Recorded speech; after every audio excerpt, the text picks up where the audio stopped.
avec l'application Web Planning Motion. C'est très simple de reporter, devancer, changer les dates d'un voyage qu'on est en train de planifier. Peu importe la raison pour laquelle tu reportes ou tu devances ton voyage, avec l'outil de changement de date dans l'application, c'est très simple, surtout très rapide, de garder la même chronologie de voyage que tu as déjà planifié. On va regarder ensemble les différents exemples de changement de date d'un voyage. On va commencer par reporter un voyage. Alors, j'ai ici comme exemple un voyage prévu aux États-Unis en août 2020. Alors, si on voulait reporter ce voyage-là, par exemple, en août 2022, ça pourrait être avril, ça pourrait être septembre, mais disons que pour cet exemple-là, on va le reporter en août 2022. La première chose que je fais, j'ai pris l'habitude de toujours dupliquer mes voyages avant de faire un changement comme celui-là. Comme ça, si ça ne se passe pas comme je veux, je peux toujours revenir sur le voyage initial. Donc, je vais le changer de nom. Je vais l'appeler tout simplement États-Unis août 2022 et je viens changer la date de début de voyage. Mon voyage en août 2020 commençait un dimanche, donc je décide de conserver la date de début un dimanche aussi, donc je le change pour le 7 août, qui est un dimanche. Et lorsque je viens sauvegarder ici mon voyage, j'ai mon outil de changement de date qui s'ouvre. Alors, tout ce que j'ai à faire, c'est cliquer sur OK. Et mon outil de changement de date a aussi changé les dates de chacune des étapes de mon voyage afin de garder exactement la même chronologie. Donc, mon voyage est maintenant en août 2022. Le voyage commence le 7 août 2022 et toutes mes étapes se suivent chronologiquement comme il était prévu à l'origine en 2020. L'outil de changement de date ne viendra pas changer les dates des hébergements, des activités ou des moyens de transport. L'outil de changement de date fait uniquement changer les dates des étapes. Alors, étant donné que pour ce voyage-là, je n'avais pas encore inscrit de date pour mes hébergements parce que j'ai pris l'habitude d'attendre d'avoir fait les réservations avant d'inscrire des dates pour mes hébergements ou mes activités ou mes moyens de transport. On va aller plutôt regarder un autre voyage pour voir comment ça se passe quand on reporte un voyage avec déjà des activités ou des hébergements de réserver. Alors, je commence toujours par dupliquer le voyage.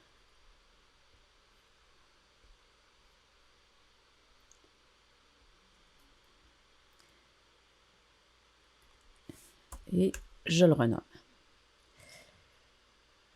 La date initiale, c'était le 6 septembre 2020. Alors, pour les fins de l'exemple, on va reporter le voyage uniquement d'une semaine. Donc, au lieu de partir le 6 septembre 2020, disons qu'on veut partir le 13 septembre 2020.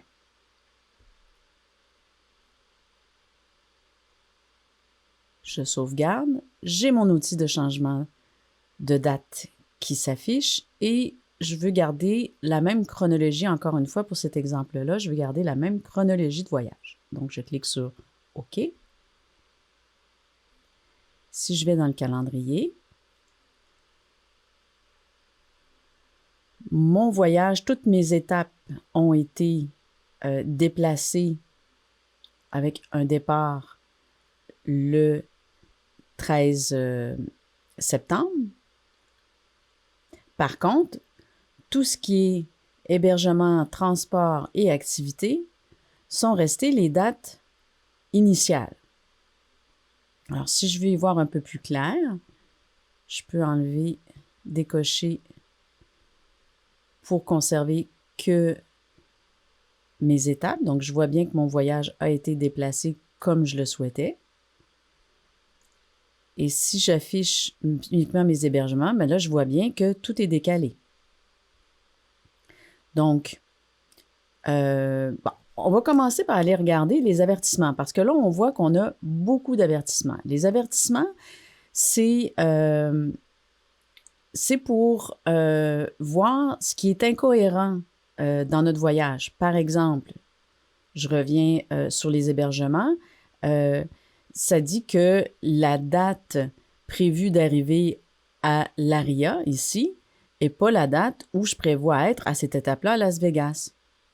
Donc, en fait, tout ce qu'il s'agit de faire, c'est de changer les dates des hébergements et des activités. Alors, admettons que je commence par les activités. Tout ce que je veux faire, c'est les changer d'une semaine.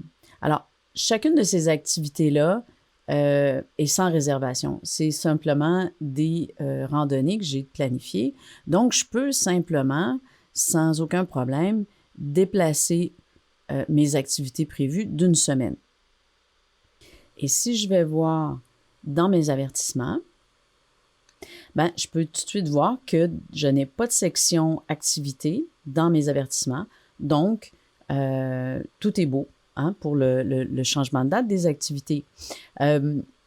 Pour les hébergements, je peux aussi aller voir dans mes statuts de planning, regarder dans réserver ce que j'ai de réservé et à partir de là, faire les changements de réservation, mettre à jour les statuts de planning et donc c'est aussi un outil pour nous aider en utilisant les statuts de planning.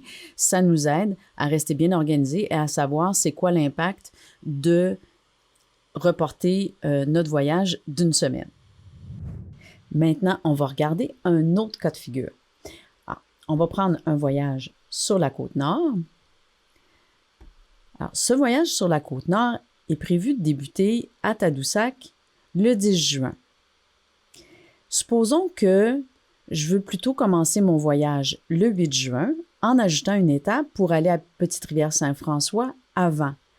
Je ne veux pas changer les dates de mes étapes. Je veux garder le voyage exactement comme il est prévu, mais commencer mon voyage plus tôt. Alors, ce que je fais, comme à l'habitude, je duplique mon voyage.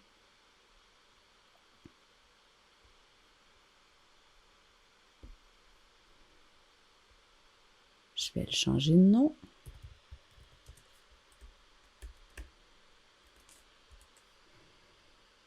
Et je vais aller sélectionner comme date de début de voyage le 8 juin.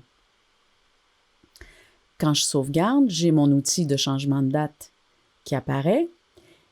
Dans les deux autres exemples, on avait cliqué OK, mais à ce moment-là, ça change la date des étapes en fonction de la nouvelle date de début de voyage. Dans ce cas-ci, ce n'est pas ce qu'on veut. On veut conserver les dates des étapes telles qu'elles sont en ce moment. Donc, je clique sur Annuler. Aucune des dates des étapes n'a été changée, mais la date de début de voyage a été devancée au 8 juin. Donc, je peux ajouter mon étape Petite-Rivière-Saint-François et continuer la planification de mon voyage. Souvent, je planifie des voyages sans avoir de date de départ précise en tête.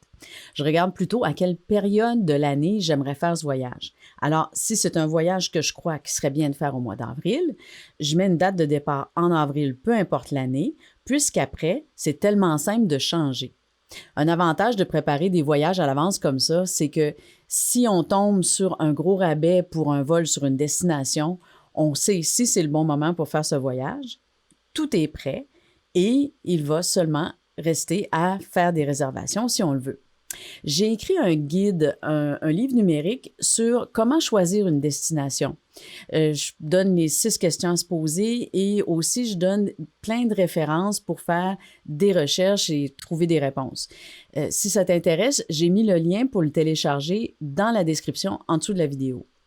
Dernière chose avant de terminer, si tu veux en savoir plus sur l'utilisation de l'application Web Planning Motion et voir toutes les fonctionnalités et les possibilités, tu peux aussi écouter une autre vidéo, c'est le guide de démarrage de Planning Motion.